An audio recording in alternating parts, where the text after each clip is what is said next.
ಏನಂದರೆ 28, ಇದೆಲ್ಲ ರಾಜನೊಬ್ಬನು ನೆಬೂಕದ್ನೆಚ್ಚರ್ ಅನುಭವಕ್ಕೆ ಬಂತು 12 ತಿಂಗಳು ಕಳೆದ ನಂತರ.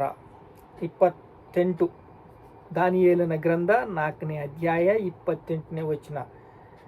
12ನೇ ತಿಂಗಳು ಕಳೆದ ನಂತರ 12 ತಿಂಗಳು ಕಳೆದ ನಂತರ ಬಾಬೆಲು ಅರಮನೆಯ ಮೇಲೆ ತಿರುಗಾಡುತ್ತಾ ನನ್ನ ಮಹಿಮೆಯು ಪ್ರಸಿದ್ಧಿಗೆ ಬರುವಂತೆ ನನ್ನ ಸಾಮರ್ಥ್ಯ ಬಲದಿಂದ ರಾಜ ನಿವಾಸಕ್ಕಾಗಿ ನಾನು ಕಟ್ಟಿಸಿಕೊಂಡ ಈಗೋ ಈ ಮಹಾಪಟ್ಟಣವಾದ ಬಾಬೆಲು ಎಂದು ಕಚ್ಚಿಕೊಂಡನು. ಈ ಮಾತು ರಾಜನ ಬಾಯಿಯಿಂದ ಹೊರಡುತ್ತಿರುವಾಗ ಅರಸನೊಬ್ಬನು, ನೆಬೂಕದ್ನೆಚ್ಚರ್, ನಿನಗಾದ ದೈವೋಕ್ತಿಯನ್ನು ಕೇಳೋ, ರಾಜ್ಯವು ನಿನ್ನಿಂದ ತೊಲಗಿದೆ, ನಿನ್ನ ಮನುಷ್ಯರೊಳಗಿಂದ ತಳ್ಳಲ್ಪಟ್ಟು ಕಾಡು ಮೃಗಗಳೊಳಗೆ ವಾಸಿಸುವೆ, ದನಗಳಂತೆ ಹುಲ್ಲು ಮೇಯುವೆ, ನಿನಗೆ ಗತಿಯಾಗುವುದು ಪರಾತ್ಮರಾದ ಮನುಷ್ಯರ ರಾಜ್ಯದಲ್ಲಿ ರಾಜನಾಗಿ ಅದನ್ನು ತನಗೆ ಬೇಕಾದವರಿಗೆ ಒಪ್ಪಿಸುತ್ತಾನೆ.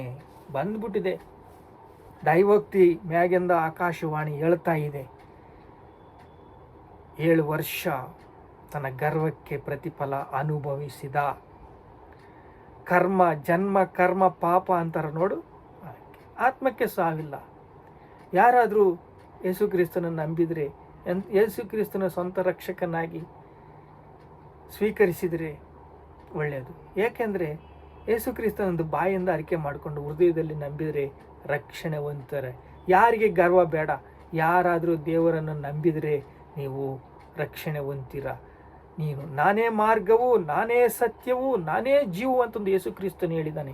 ಯೇಸು ಕ್ರಿಸ್ತನ ನಂಬಿದರೆ ನಿತ್ಯ ಜೀವವು ನಿಮಗೆ ಸಿಗುತ್ತದೆ.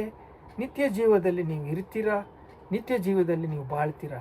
ಈಗ ಬಾಬೆಲಿನ ನೆಬೂಕದ್ನೆಚ್ಚರಿಗೆ ಬಾಬೆಲ್ ರಾಜ್ಯದಲ್ಲಿ ಎಷ್ಟು ಸೆರೆ, ಎಷ್ಟು ಪ್ರಮಾದ, ಎಷ್ಟು ಭಯಂಕರವಾದ ಕೇಡು ಬಂದಿದೆ ನೋಡಿ. ಈಗ ಆ ಕಷ್ಟವನ್ನೆಲ್ಲ ಅನುಭವಿಸುತ್ತಾ 7 ವರ್ಷ ಕಳೆದ ನಂತರ ನೋಡ್ರಿ 37 ನಾವು ನೋಡಿದರೆ 37ನೇ ವಚನ.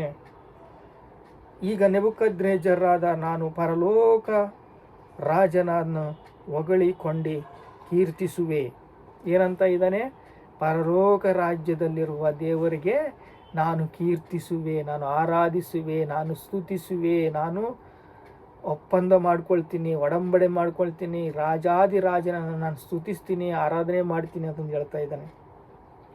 ಆತನ ಕಾರ್ಯಗಳೆಲ್ಲ ಸತ್ಯವು, ಆತನ ಕಾರ್ಯಗಳೆಲ್ಲವೂ ಸತ್ಯವು, ಆತನ ಮಾರ್ಗಗಳೆಲ್ಲವೂ ನ್ಯಾಯವು, ಆತನ ಮಾರ್ಗಗಳೆಲ್ಲ ನ್ಯಾಯ ನೀತಿಗೆ ಪ್ರೀತಿಯಿಂದ ಇದ್ದಾವೆ.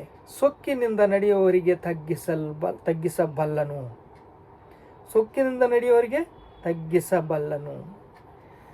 ತಗ್ಗಿಸಬಲ್ಲನು ಅಂತಂದು ಅನುಭವಪೂರ್ವಕವಾಗಿ ಸಾಕ್ಷಿ